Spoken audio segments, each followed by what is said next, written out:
صلاۃ و سلام علیک یا رسول اللہ صلی اللہ تعالی علیہ وسلم۔ اہل ایمان حضرت ابراہیم علیہ السلام کی مقدس سنت کو تازہ کرتے ہوئے ابھی 3 دنوں سے اپنی قربانیوں کو بارگاہ مولا میں پیش کر رہے ہیں۔ قربانی کے حوالے سے یہ ایک سوال ذہن میں آتا ہے کہ قربانی کا مقصد کیا ہے؟ کیا صرف جانور کو ذبح کر کے اس کا گوشت کھا لینا اور اس کا گوشت بانٹ دینا، کیا قربانی کا مقصد صرف اتنا ہی ہے؟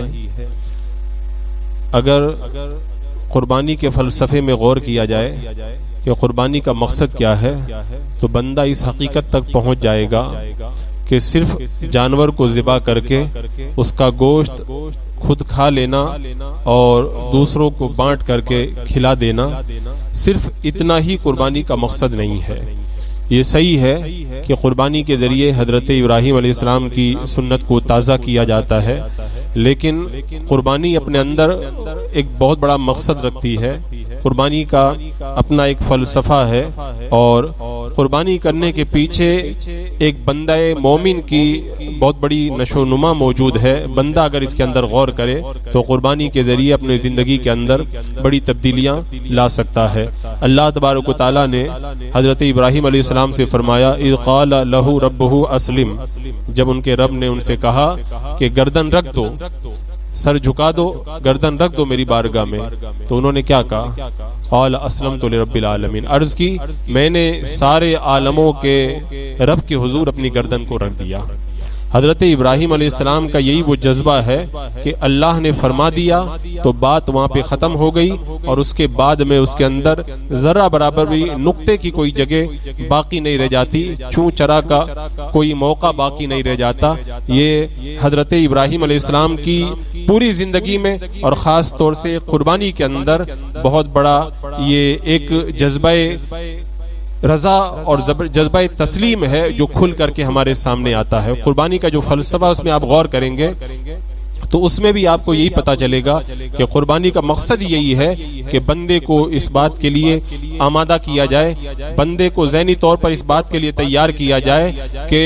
جب تم اپنے آپ کو مسلمان کہتے ہو، اپنے آپ کو مومن کہتے ہو، تو مسلمان اور مومن کا معنی یہی ہوتا ہے کہ جو مرضی اللہ کی وہی مرضی میری ہے، جہاں میرا رب حکم دے گا وہیں پر میں اپنے سر کو جھکا دوں گا، میرا رب جہاں سے مجھے روکے گا وہاں میں کبھی بھی اپنے قدموں کو نہیں بڑھاؤں گا۔ حضرت ابراہیم علیہ السلام کا یہی وہ جذبہ تسلیم و رضا تھا جو آج بھی اہل ایمان کے اندر قربانی کی شکل کے اندر باقی رکھا گیا، اور اللہ تبارک و تعالیٰ نے اسی لیے آپ کو اپنا خلیل بنایا۔ واتخذ اللہ ابراہیم خلیلا۔ آپ دیکھیں حضرت ابراہیم علیہ السلام کی زندگی کے اندر اللہ کی رضا کے اندر ڈھل جانے کا کیسا جذبہ ہے، اللہ کی اطاعت کا کیسا جذبہ ہے، اور اللہ تبارک و تعالیٰ کی مرضی پر اپنی مرضی کو قربان کر دینے کا کیسا جذبہ موجود ہے۔ جب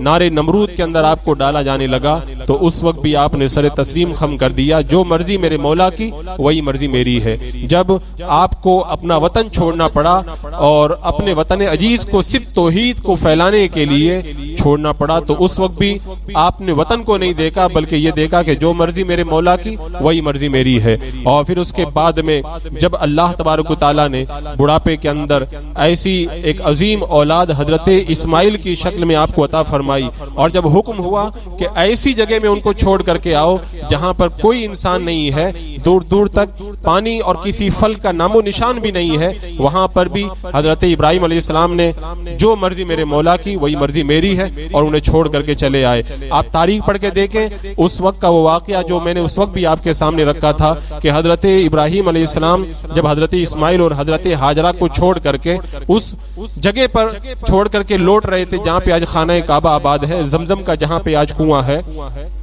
حضرت ہاجرہ پیچھے دوڑی تھی اور بار بار پوچھ رہی تھی کہاں جا رہے ہو، کہاں جا رہے ہو۔ حضرت ابراہیم علیہ السلام نے کوئی جواب نہیں دیا تھا۔ جب حضرت ہاجرہ نے یہ جملہ کہا تھا کیا اللہ تبارک و تعالیٰ کی مرضی یہی ہے؟ تب آپ نے جواب دیا تھا ہاں اللہ کی مرضی یہی ہے۔ تو حضرت ہاجرہ نے بھی یہی کہا کہ جب اللہ کی یہ مرضی ہے تو اللہ تعالیٰ ہمیں ضائع نہیں فرمائے گا۔ تو یہ پورا گھرانہ جو ہے وہ اللہ تبارک و تعالیٰ کی بارگاہ میں جو ہے وہ اس طرح گردن رکھے ہوئے ہے کہ جہاں پہ رب کا حکم آ جائے وہاں پر پھر یہ نہیں دیکھتے کہ جان کا نقصان ہے کہ مال کا نقصان ہے یا وطن کو چھوڑنا پڑے۔ اور پھر جب اللہ تبارک و تعالیٰ نے وہ حکم دیا کہ اپنے پیارے نور نظر لخت جگر اسماعیل کی قربانی کرو، تو یہاں پر بھی حضرت ابراہیم علیہ السلام نے یہ نہیں کہا کہ ایک خوبصورت نوجوان حسین و جمیل بچہ جو اللہ نے عطا فرمایا ہے اس کی گردن پہ چھری کیسے رکھی جائے، نہیں، اذ قال لہ ربہ اسلم قال اسلمت لرب العالمین، جب رب نے کہا کہ گردن رکھ دو تو کہا اللہ میں نے تیرے حضور گردن کو رکھ دیا۔ یہ وہ جذبہ قربانی تھا جو اس پورے خاندان کی زندگی کے اندر موجود تھا، اسی جذبہ قربانی کو اللہ تبارک و تعالیٰ نے بعد کی نسلوں کے اندر جاری کرنے کے لیے حضرت ابراہیم علیہ السلام کی سنت پہ عمل کرنے کا حکم دیا اور ہمیں کہا کہ اپنے جانوروں کی تم قربانی کرو، تاکہ جب تم حضرت ابراہیم علیہ السلام کی سنت پہ عمل کرتے ہوئے اپنے جانوروں کی قربانی کرو گے تو تمہیں یاد آئے گا کہ آج جس مقدس ہستی کے جو ہے وہ یاد کو زندہ کرنے کے لیے ہم اپنے جانوروں کی قربانی کر رہے ہیں، اس ہستی نے اللہ کی رضا کے لیے اپنے بیٹے کو بھی قربان کیا تھا، اپنے وطن کو بھی چھوڑا تھا، اپنے سارے مال کو بھی ایک بار یا کئی بار رائے مولا کے اندر لٹا دیا تھا اور نارے نمرود کے اندر جانا یہ اللہ کی رضا کے لیے گوارا کیا تھا۔ تو جان کی قربانی، مال کی قربانی، وطن کی قربانی اور اولاد کی قربانی حضرت ابراہیم علیہ السلام کی زندگی کے اندر پورے طور پر نمایاں ہے۔ لہذا آج ہم جو اپنے جانوروں کو قربان کر رہے ہیں وہ اسی لیے قربان کر رہے ہیں تاکہ جس ہستی کی یاد منا رہے ہیں اسی ہستی کے نقش قدم پہ چلیں اور ہماری زندگی کے اندر بھی قربانی کا جذبہ پیدا ہو۔ عزیزان مکرم، میں نے جیسا کہ ابھی بتایا کہ مسلمان کا معنی یہی ہوتا ہے کہ جو مرضی اللہ کی وہ مرضی ہماری، پھر اس کے اندر یہ نہیں دیکھا جاتا ہے کہ عقل کیا کہہ رہی ہے اور دنیا کیا کہہ رہی ہے۔ آپ دیکھیں عقل تو ہمیں کہاں کہاں گھماتی ہے، کیونکہ عقل یہ نفس کی غلامی میں جکڑی ہوئی ہے اور نفس کا تو یہ حال ہے کہ اسے پتا رہتا ہے کہ یہاں پہ میرا بہت بڑا نقصان ہے، پھر بھی وہیں پہ لے کے جائے گا۔ اسے پتا ہے نفس کو کہ شوگر کا مریض اگر شکر کھائے گا تو مر جائے گا، زیادہ مقدار میں کھا لے تو تب بھی وہ شکر کھلاتا ہے۔ نفس کی غلامی کا تو یہ عالم ہے، اسے پتا ہے شراب پینے سے انسان کا جسم تباہ ہو جاتا ہے، اس کے باوجود بھی وہ جو ہے وہ شراب کے جو ہے وہ شراب کھانے کی طرف لے کر کے جاتا ہے۔ جوا کے اندر جو تباہی اور بربادی ہے وہ خوب جانتا ہے انسان، اس کے باوجود بھی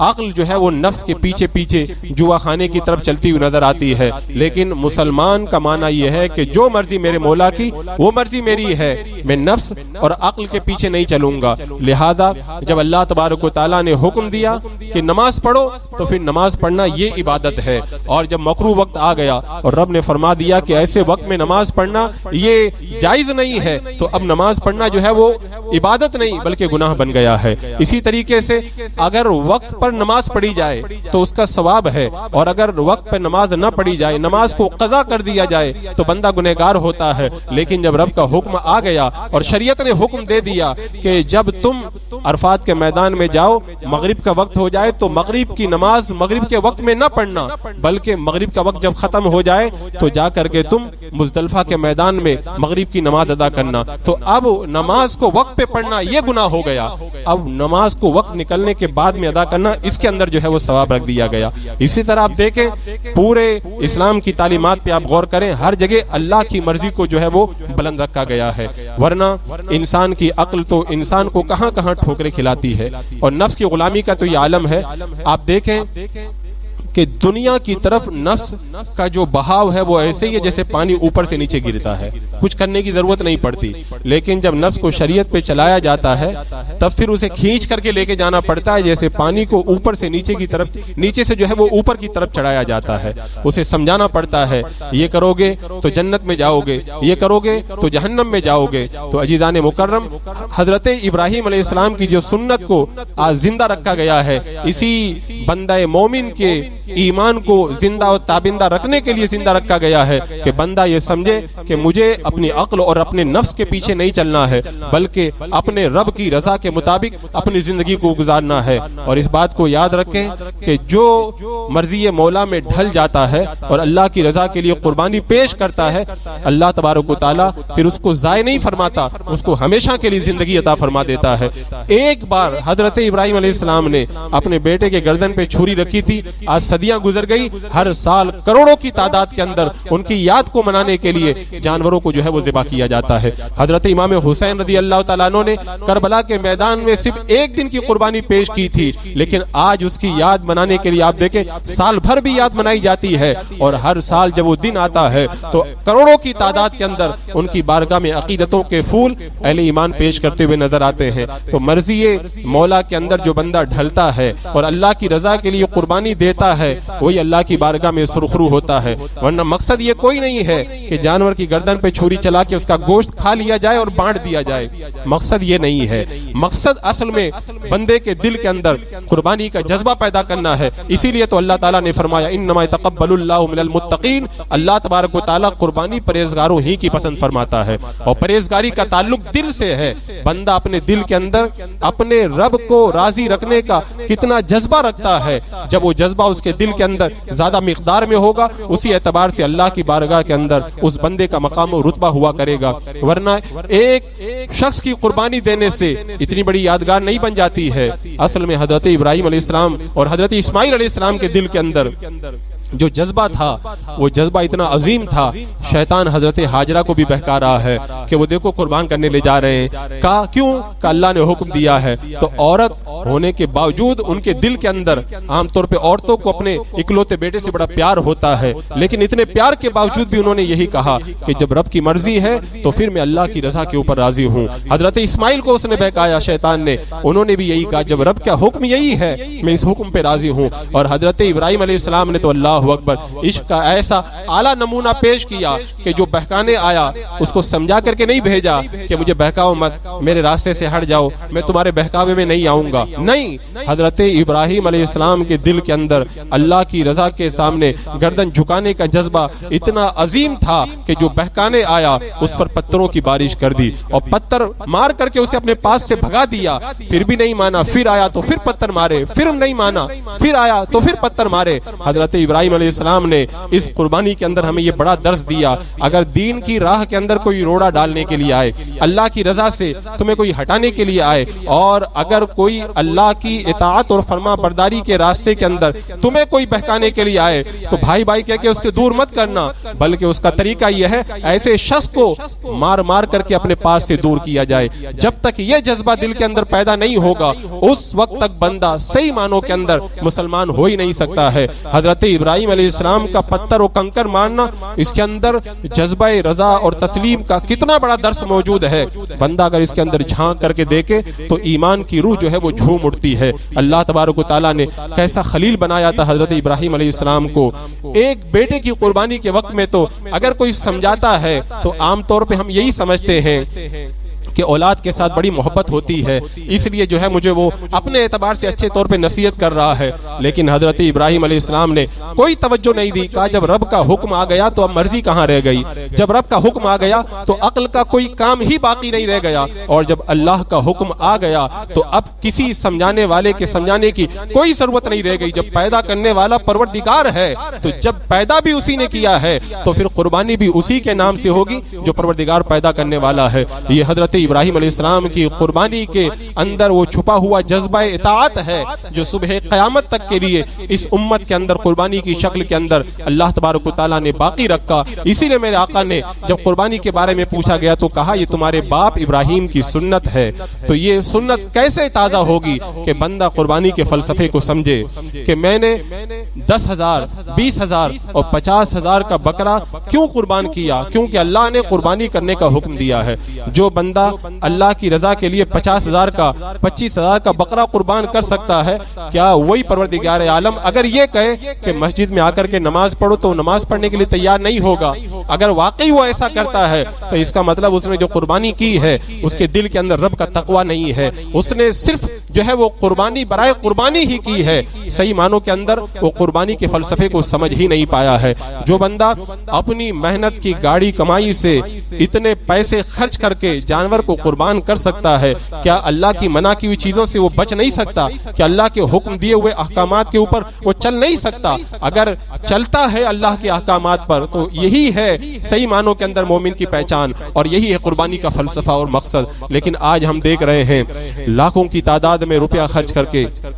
قربانی کرنے والے لوگ اللہ کے احکامات اور فرامین کو جو ہے وہ پورے طور پر پامال کر رہے ہیں اور اللہ کے احکامات پہ عمل نہیں کر رہے۔ 50 سال کی عمر ہو گئی، ان سے کہا جاتا ہے کہ اللہ کے حکم پہ چلو تو کہتے ہیں اب جو ہے وہ شروع کرتا ہوں، لیکن ہر سال قربانی بڑی محبت کے ساتھ کرتے ہوئے نظر آتے ہیں۔ اس کا مطلب یہی ہوا کہ صحیح معنوں کے اندر انہوں نے قربانی کا جو مقصد اور فلسفہ ہے اسے فراموش کر دیا ہے۔ اللہ تبارک و تعالی ہمیں فلسفہ قربانی کے اوپر عمل کر کے حضرت ابراہیم علیہ السلام کی سنت کو تازہ کرنے کی توفیق عطا فرمائے۔ السلام علیکم ورحمۃ اللہ۔